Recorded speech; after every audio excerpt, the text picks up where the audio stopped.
O Verbo se fez carne, paz e bem.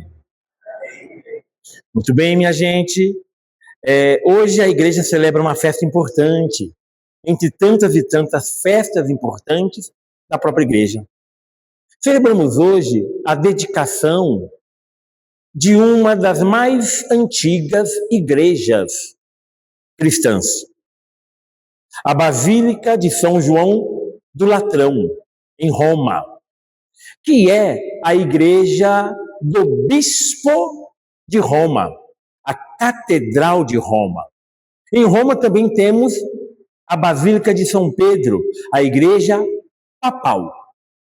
Só que antes de se ter o Vaticano, e por conseguinte a Basílica de São Pedro, a igreja ela era centrada nesta grande igreja, tradicional igreja de São João do Latrão, que no passado fora um templo pagão. Mas, depois de anos, quando Roma se converte ao cristianismo, esta igreja, então, esse templo pagão, foi convertido na igreja do Bispo de Roma. E essa igreja é a igreja de toda a fé cristã. Esta igreja, então, é chamada a mãe de todas as igrejas. Então, esta igreja é a igreja mãe. Quando o Papa vai se dirigir à igreja de Roma, é nesta igreja. O Papa São João XXIII, quando foi convocar o Concílio Vaticano II, foi desta igreja onde ele fez a convocatória. Então, essa igreja é para nós um símbolo de amor, um símbolo de discipulado. Ela é um sinal importante na vida de todos nós. Muito bem, celebramos então a dedicação, a consagração do altar dessa igreja, voltada totalmente para o Cristo Senhor, que nos leva ao Pai e que nos sopra o Espírito Santo. Ao contemplar essa igreja, a gente encontra nas leituras uma base de fé sólida para compreendermos a importância do templo na fé cristã católica. E aí o que acontece? Às vezes, nós, os cristãos e as cristãs, às vezes, nós acabamos privilegiando o templo de pedra em detrimento do templo feito de carne, ossos, alma e espírito. Nossa. E as leituras, elas vêm mostrar para nós que o templo, como este templo onde nós nos encontramos, ele é, antes de tudo, um sinal visível de um mistério invisível. Então, todo templo cristão é um sinal visível aos nossos olhos de um mistério que vivenciamos na invisibilidade do coração. Essa frase ficou bonita, gente. Pode falar o que quiser. Essa frase ficou bonita. E aí, as leituras nos ajudam a entender isso. Primeira leitura, livro do profeta Ezequiel. Quando o profeta Ezequiel anunciou essa profecia, ele e boa parte do povo de Deus se encontrava na Babilônia. E veja, o templo de Jerusalém havia sido destruído pelos babilônios. O povo judeu não tinha templo para celebrar. Estava em terra estrangeira, em terra pagã. E eles não tinham mais o templo para rezar, para cultivar o amor a Deus sobre todas as coisas. Eles não tinham templo. Estavam em terra estranha, rodeado de gente estranha, cultuando ídolos estranhos. E o povo de Deus, sem templo, tinha o desafio de manter viva a fé nesse Deus vivo. Eles tiveram que aprender a rezar sem o templo de pedra. Mas eles nunca deixaram de sonhar com a reconstrução do templo de Jerusalém. Nesse contexto, nós encontramos essa bela leitura, onde o profeta Ezequiel, ele tem uma visão, a partir do seu presente, do futuro que Deus está construindo em nossa vida. Então, nessa visão, um homem faz com que Ezequiel olhe o templo que aparece nessa visão. E Ezequiel, ele vai descrevendo o templo.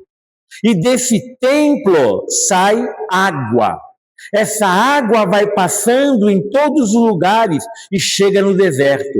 E por onde a água passa, a vida vai acontecendo. Plantas vão nascendo, flores, frutos. A vida acontece em plenitude. A água saída do templo é geradora de vida. E aí,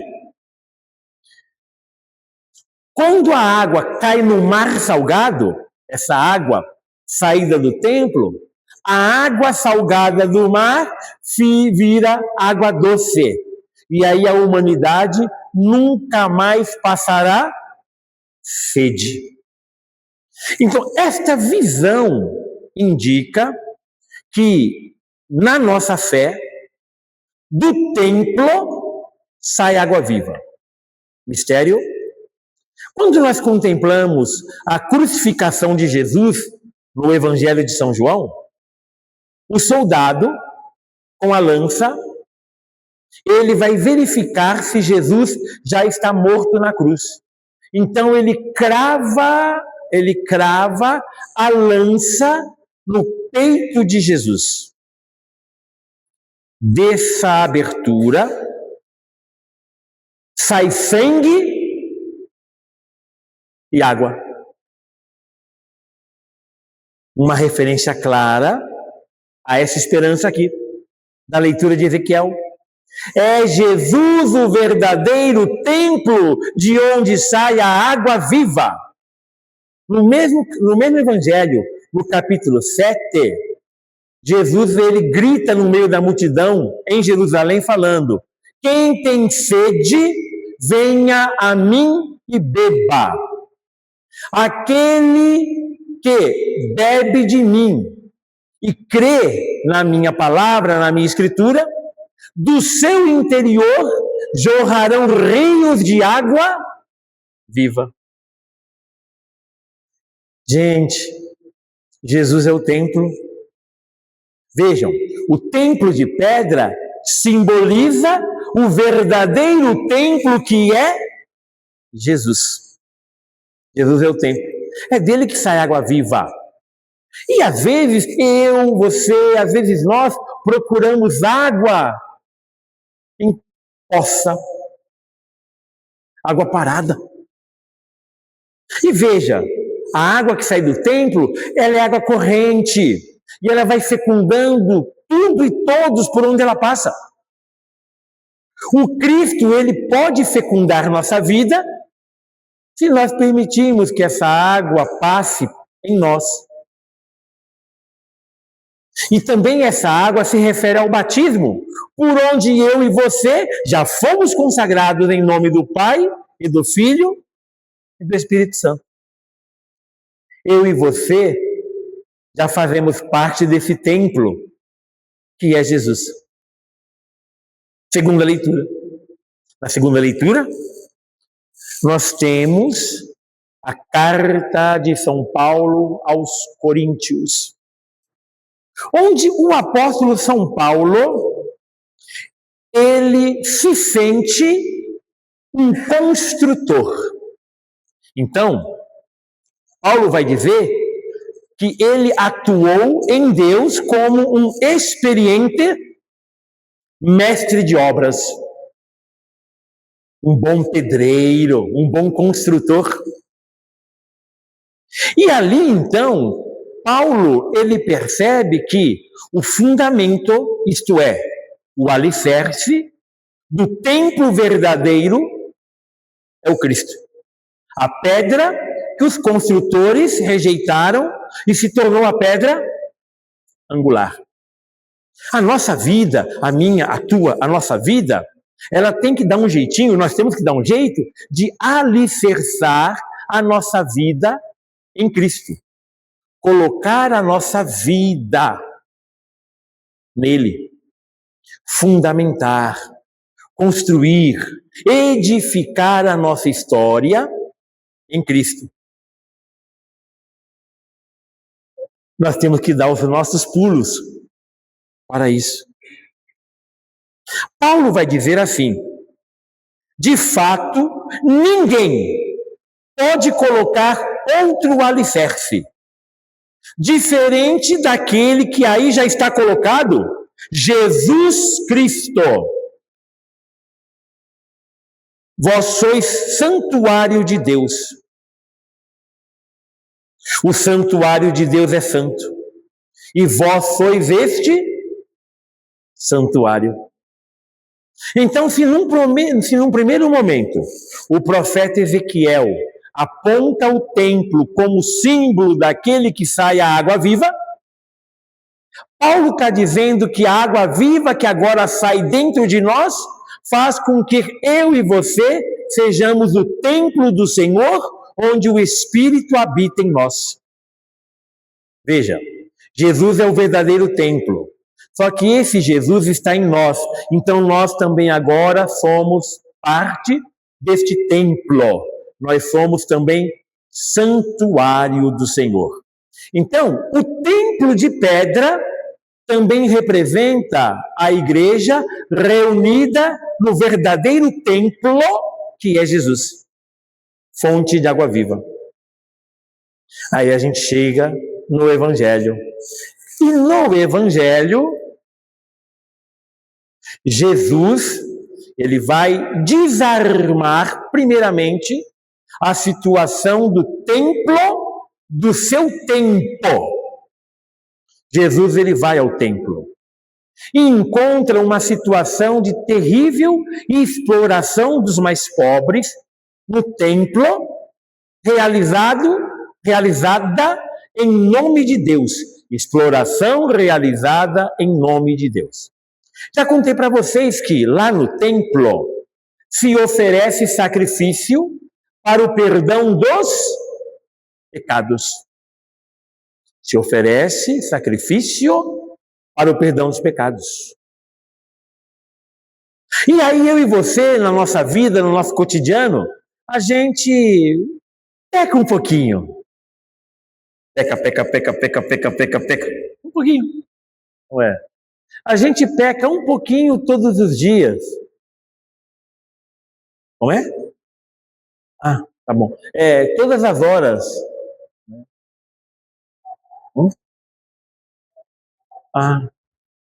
Todos os minutos, tá? Vamos parar. Então, voltando. Para por aí. Tá bom assim, né? Todos nós temos os nossos pecados, todos nós temos as nossas dificuldades. Naquele tempo também o povo tem suas dificuldades, tem os seus pecados. Hoje, na experiência da igreja, nós nos colocamos diante de Cristo, através de seus discípulos, e lá nós pedimos perdão, por exemplo, na confissão. E recebemos o perdão. Não se cobra pagamento, não se tem, é gratuito. Deus se dá de graça. Mas Jesus entrou no templo. E quando ele olhou lá, tinha gente vendendo boi, gente vendendo ovelha e gente vendendo pomba. Naquele tempo, então, a pessoa com seu pecado, através da oferta para o perdão do pecado, se manifestava a sua classe econômica. Quem era rico oferecia boi, quem era marromeno, oferecia ovelha. Quem era pobre oferecia pombos para o perdão dos pecados. E aí o que eu fazia? Eu estava criando minha ovelhinha, pego minha ovelha, vou oferecer essa minha ovelha em sacrifício. E quando eu chego lá no templo com a minha ovelha, o levita guarda me para e fala: você não pode entrar com essa ovelha aqui, essa ovelha é impura. Mas eu vou oferecê-la para o Senhor. Você não pode oferecer para o Senhor ovelha impura, tem que ser ovelha pura. Mas onde é que eu vou arrumar uma ovelha pura? Aqui dentro vende. Mas quem é o dono dessas ovelhas puras? Aí são os sacerdotes. Peraí, mas são os sacerdotes que decretam que a ovelha é pura? É. Por que ele decreta a dele pura e a minha não? Por que será? Aí que está o problema. Aí que está o problema.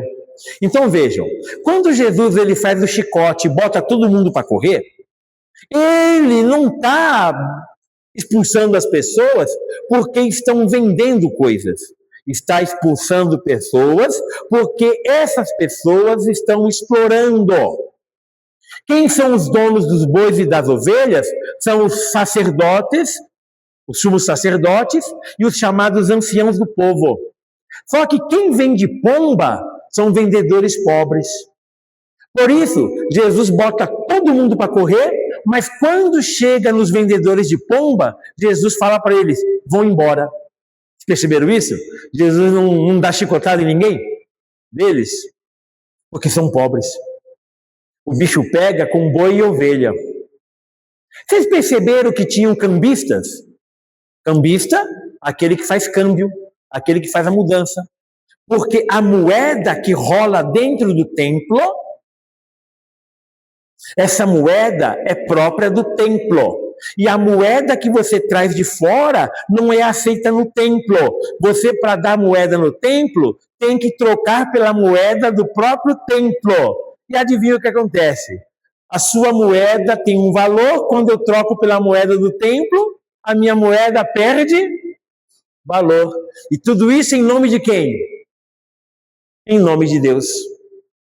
Gente, é isso que está por trás. Por isso que Jesus faz o chicote lá e bota para quebrar. Ai, Frei, tem lá uma pessoa vendendo um terço na frente da igreja. Não é isso que é a questão. A questão é que eles estão falando o quê? Para você ter o perdão de Deus, você precisa comprar a minha ovelha, a sua é impura. Você precisa comprar o meu boi, o seu é impuro. Você precisa usar a minha moeda, a sua é suja. E assim por diante. É por isso que só foi pena que voou. E aí, meu irmão e minha irmã, as autoridades do templo ficam chocadas. Ninguém esperava isso. Jesus bota para quebrar com autoridade, com discernimento, em nome de Deus. Não façais da casa de meu pai uma casa de comércio de roubo. É o que Jesus fala. O pessoal fica espantado. Nós ficamos espantados com isso também. E aí as autoridades, que sinal você faz com essas coisas? Jesus fala o sinal. Destruam este templo, eu reconstruirei em 3 dias. E aí o que acontece? Eles olham para qual templo? O templo de pedra.